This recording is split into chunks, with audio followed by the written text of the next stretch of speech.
How's it going? Welcome back. Unless it's your first time, nice to meet you. I'm Sean, aka Pipe and Brew Nerd, back with another one. By that I mean back with another beer review. Um, this one from Talking Cursive Brewing out of Syracuse, New York, and this is their Ryneapple Express Rye India Pale Ale. I've had beers from these guys before, so not new to the channel. This comes in at 6% alcohol. Let's see if I can find any IBUs on the can. It does not look like there's any IBUs on the can. And this was canned on, looks like 5/6/24. I'm pretty sure that's what it says on there. So at the time reviewing, about a month and a half old in the can. Not much else on the can. It talks about the brewing company, which I've read this many times before. It's woman owned, veteran owned, downtown Syracuse since 2019. Yada yada. 95% New York State malts and 67% New York State hops are in this beer. So, yeah. I picked this up because it is a play on Pineapple Express. James Franco, Seth Rogen, Danny McBride. If you smoke weed, you probably know what that movie is. So, we're going to go ahead, get in it. I'm interested to see. Yeah, that's what I thought. There's no carbonation really. So, this can was very soft. I'm not exactly sure what happened there, but really no carbonation going on there. I'm pretty sure that says 5 on there. There's a lot of floaties in here though. Little no head, lots of floaties. Maybe that's a 3. Maybe this came out for 420 and I got it late to the game. But I don't know, it's all kind of smudged. I should have showed it to you. It's all kind of smudged. I can't tell if it's a 5 or a 3. But little no head. I don't think I'm going to be able to get it too well. Yeah, look at all those freaking floaties in there, man. I'm used to floaties and aged IPAs because you know the yeast falls out. You get your floaties. There's nothing wrong with it. I'm just wasn't expecting that.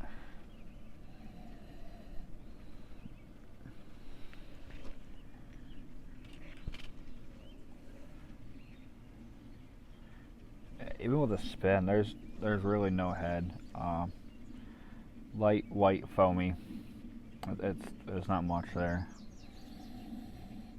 On the nose of what I'm smelling there. Sweet honey-like, earthy floral hops. Getting a bit of that rye. There is some dankness to it as well. Not like super dank, but there is some dank.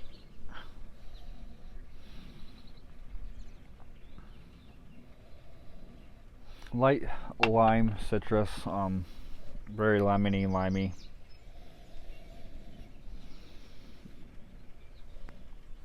Not much else going on. Earthy floral. Yeah, dank, a little bit of lime, earthy floral. I'm just gonna go ahead and drink it now.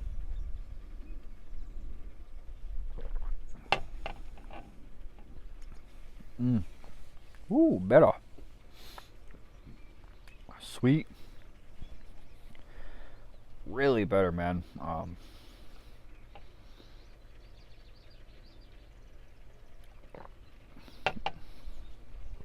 Even with that lack of carbonation, it's still not bad. It's still pretty decent.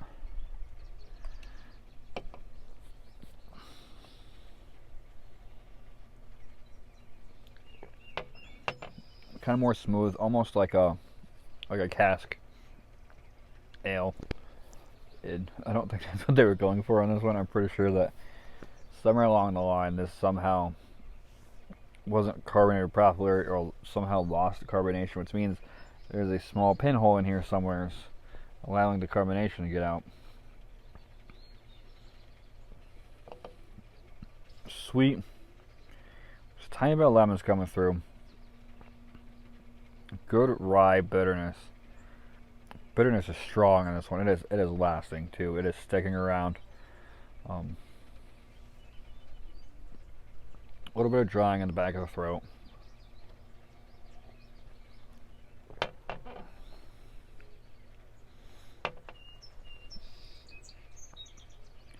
I actually don't mind this one. It's pretty good. This is reminding me of old school IPA.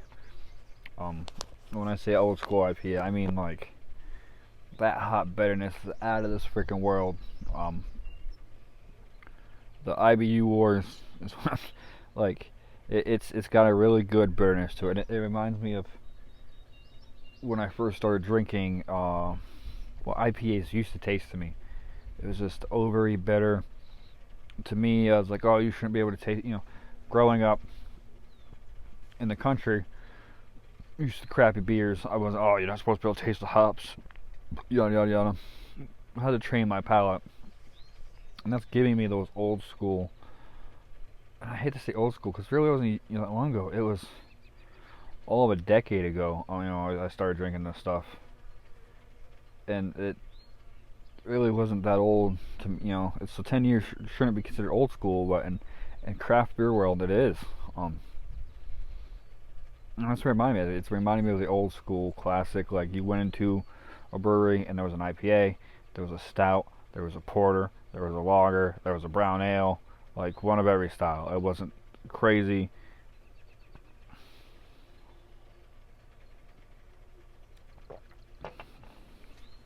The rye's not overpowering. It's decent. I'm gonna give this a 4 out of 5. I'm really enjoying this one.